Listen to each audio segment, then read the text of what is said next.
So guys, we're back at it again. I'm fixing the headlights. I did a video on the previous one that I installed. I did an Osram very bright, but it didn't last very long. So this time I'm upgrading to a LED light from Philips. Look how small this is. It's actually the same size as the halogen bulb itself.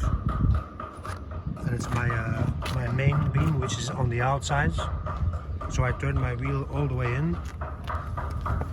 I opened the little cover here that you can slide up and down, and then you have access to it. So I'm going to do that right now. In the wheel well, and if you pull really hard, it's coming out. Now you have to separate the lamp from this metal clip.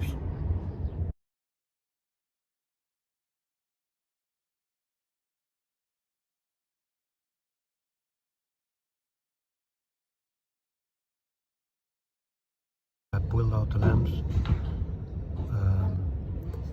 I had to put a flat screwdriver in between here and the other side, which clips in the black plastic connector, and then this comes off. It's an annoying system because it's not very clear how it is positioned in here. But anyway, that little clip is there, so I'm going to try to put it back.